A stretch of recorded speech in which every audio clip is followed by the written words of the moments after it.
Very good evening to you. I'm Lisa Broom with the CBC Evening News. In our top story tonight, there is a proposal that government should consider hiring a team of professional negotiators. It comes from Barbados Ambassador to CARICOM, Robert Bobby Morris. He thinks government should even go further and completely revamp its conflict resolution mechanism. Mr. Morris says the biggest problem is with public sector industrial relations, where the island can be held to ransom by striking port and other workers. He suggests that the team of negotiators, comprising a wide range of professionals, would work for the government, but not inside of it. A situation where civil servants in the Ministry of Civil Service and the PAD are negotiating for civil servants, and on the other side of the table are civil servants who are in the NDPW. They're juniors in most cases. Well, that's a recipe for disaster.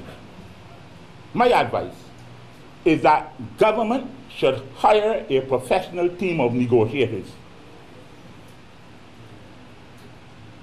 Civil servants, PAD people, politicians, give them their remit.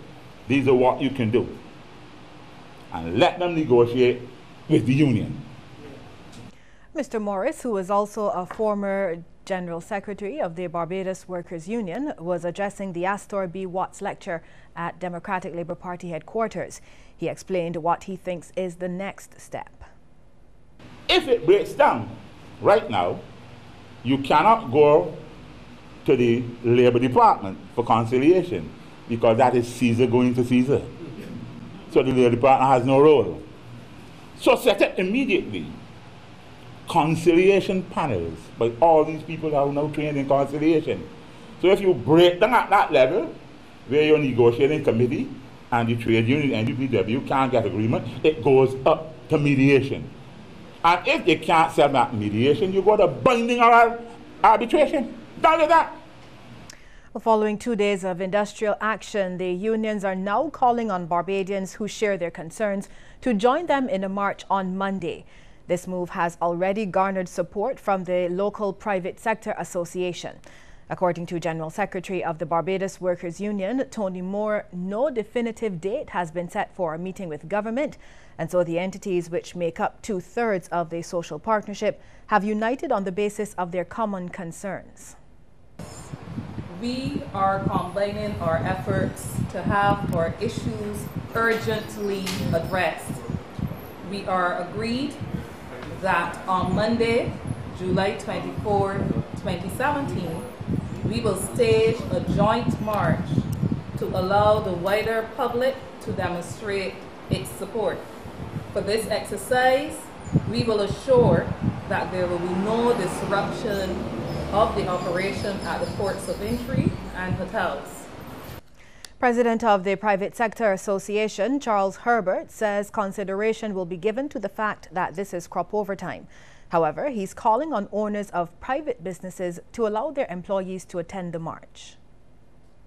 The idea is to minimize disruption and to maximize the visibility of the support that the public has for our call.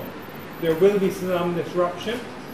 The private sector will be asking its members, where possible, to close their businesses and to make their employees available to participate should they wish to do so.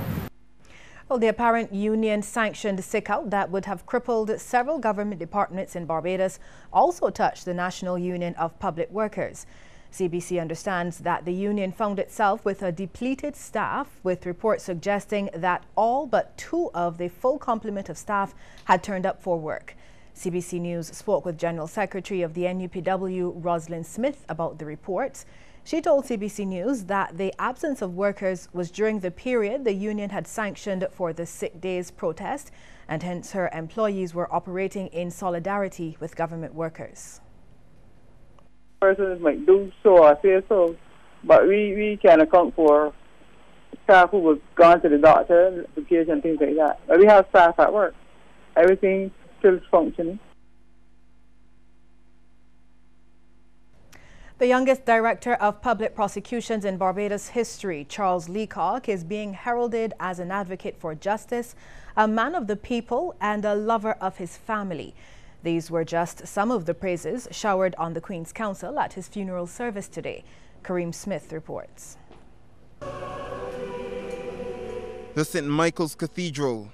Today, a place of mourning and quiet reflection for the outstanding life of Director of Public Prosecutions, Charles Leacock. Before and after the service, people could be heard contemplating his unexpected passing and the uncertainty of life.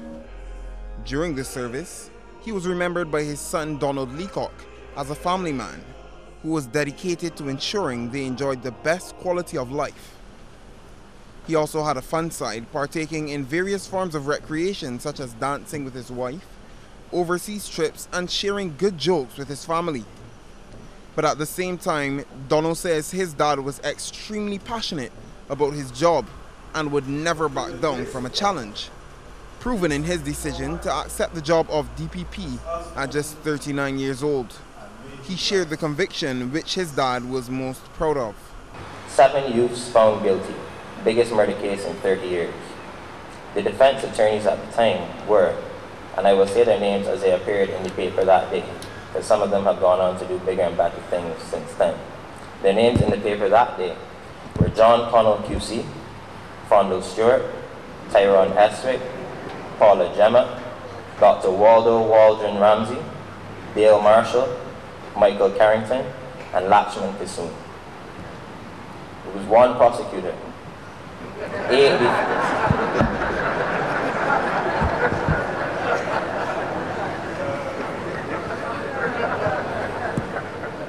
8 defense attorneys, all 7 accused, convicted of murder. What a feat. Chief Justice Sir Marston Gibson also paid tribute to the late prosecutor, noting that he often represented Barbados on the world stage. Sir Marston says Mr. Leacock loved a good legal battle and was very sure of himself, but would never hesitate to admit when he had made a mistake. And like all lawyers, he liked to win. His resolute approach to his cases could on occasion even appear to be a little disrespectful. And yet, as the DPP, he was very aware of his position as a Minister of Justice, an idea which infused his entire department. And so on several occasions, he and his fellow prosecutors have conceded where they were wrong, even if he still held fast to the view that he was not in doubt. Mr. Leacock was also a devoted Anglican at the St. David's Church, and in his sermon, Reverend Canon Noel Burke says he and the DPP were friends, and that his religion was reflected in all aspects of his life. Whether it was horseback riding or golf or his chosen profession, his chosen career, his involvement in the life of the church. All that he did reflected the words and symbols of worship. But ultimately, the Reverend says it was in serving the people of Barbados that he served the Lord. May he rest in peace. Kareem Smith, CBC News.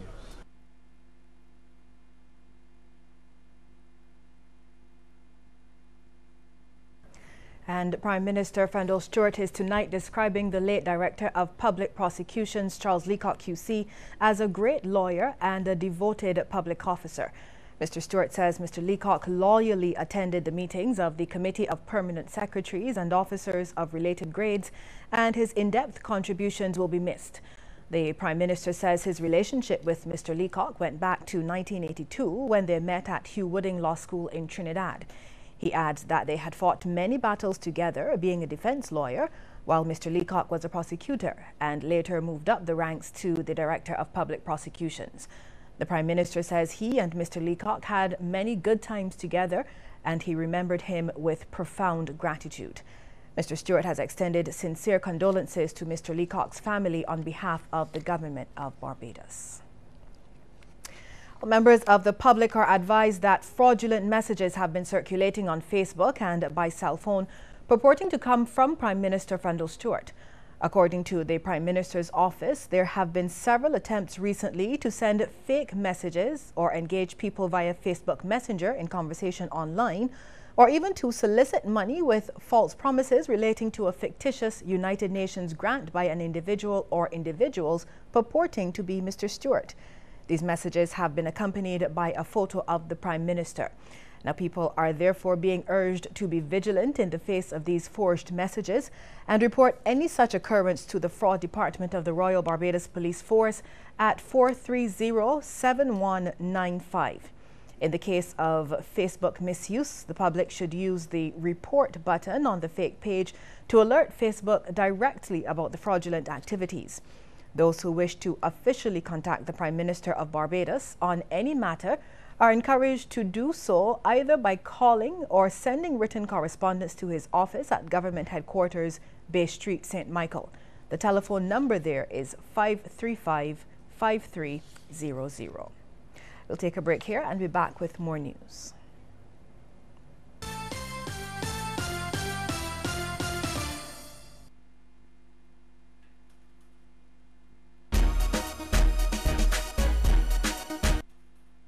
Don't let your data experience slow you down. Step up to Digicel, Barbados' fastest 4G network, more than twice as fast as the slow network. Get more with Digicel.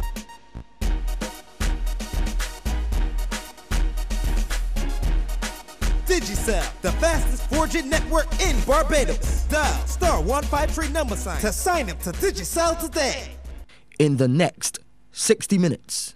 Artificial intelligence, or AI, is on the verge of changing everything. It's essentially a child, but as it's given data and given outcomes, it learns. And as it interacts with humans, it gets even smarter. You may not know it, but AI is in your smartphone, your home, your car. And it's also helping patients and doctors in ways they could have only imagined. What's on the horizon for artificial intelligence? Mind-blowing progress and a lot of important questions. 60 Minutes, Sunday at 9:03 p.m.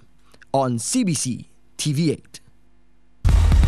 Be a part of the action, but be apart from the crowd. It's a great way to be there without being there. Watch Soca Royale on pay-per-view via MCTV channel 118 for US $25 or Barbados $51. For MCTV bookings, call 228-6288. CBC, sharing it all on pay-per-view via MCTV. CBC, your link to the festival. Coming up this week on Massey United Insurance's Line and Length, there's new hope for the West Indies. We get up close and personal with Kyle and his brother Shea Hope. Plus, Andrew Seeley introduces us to Raymond Reefer, and the 3 presidential candidates for the Barbados Cricket Association elections have their say. Not to forget the Massey United Insurance Spin with Victor Cheeseman and Eddie Walcott. All this week on Massey United Insurance's Line and Length on CBC TV8 at 7:30 p.m.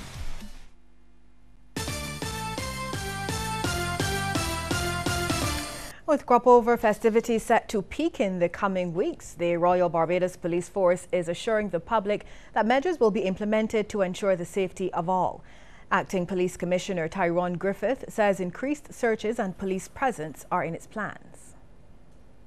We are going to be making sure that our intelligence, we use our intelligence sources to ensure that we are aware of what is likely to happen out there. And we're going to be asking members of the public to cooperate more fully with law enforcement, as more officers will be conducting operations at this time, along with the regular event planning. The acting commissioner was speaking during a press conference at police headquarters yesterday afternoon. Meantime, Attorney General Adriel Brathwaite, while appealing for increased public cooperation for some investigations, says Barbadians should consider installing more security cameras.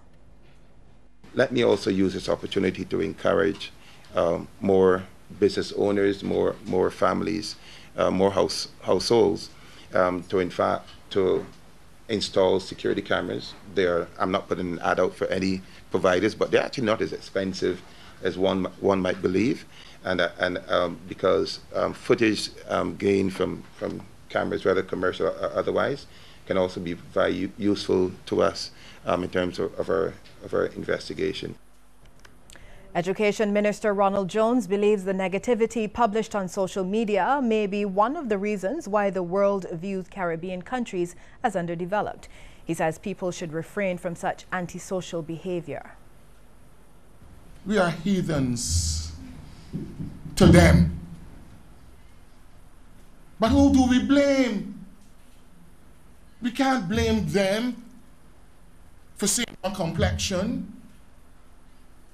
Because if our complexion is constructed as it is by ourselves, then what do you want the spectator to say? Oh, you jolly good fellas? What if we behave in a given way? That's how we are perceived. The minister's remarks came during the closing ceremony of the Caribbean Tech Entrepreneurship Program 2017. It was held at Accra Beach Hotel this morning. Mr. Jones says young people are getting too caught up with gun violence. Because the flow of guns seem not to be able to be stopped. And that too is an instrument of technology, but based on destruction of life. And it carries a certain powerful significance. So the idiot, the fool, the clown, gets that power against his touch, against his palm. And Lord God has come. He's now a God of all he surveys. Because the potential to take life is in his grasp. These are the dichotomies within our space. Plans are on stream to ensure that the island's hundreds of centenarians are forever recorded in the annals of history. This disclosure from Chairman of the National Committee on Aging, Sylvester Niles. Included in the records will be the 120 centenarians currently alive. We are going to have a Hall of Fame to honor all present and past centenarians. And you know that number will be in the area of 600. We cannot do it in a short time. It has to be done over the years. As you know, we have centenarians being arriving at that number throughout the year. And so it has to be an ongoing project. Our regional segment is coming up after this break, so stay tuned.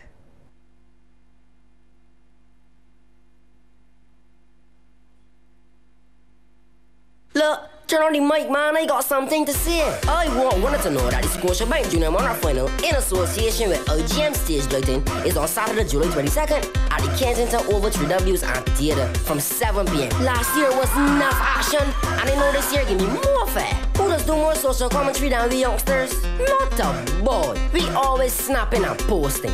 So now it's time to put down the social media and hear the future of Calypso commentate on what's going on in we society live and direct. Anyways, I got going on, but I can be looking for you on Saturday, July 22nd at the Kensington Oval 3Ws Amphitheatre for the Scotiabank Junior Monarch Final in association with LGM Stage Lighting at 7 p.m. Adults $30. Available at the NCF, www.ticketpal.com, and all Copover box offices.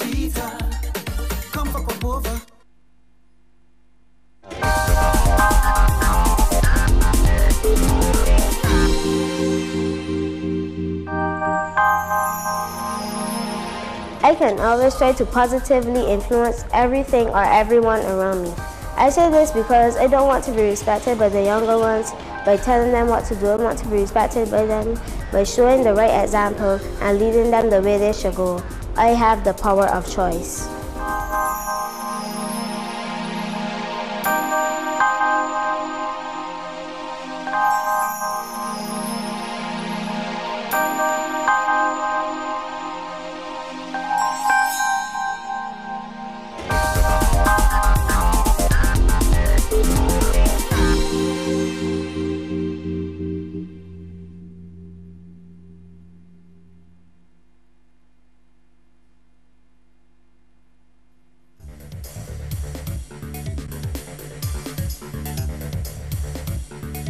In Trinidad, who ordered the sealing of documents relating to the action filed by former Justice Marcia Ayres Caesar against the President and the Chief Justice?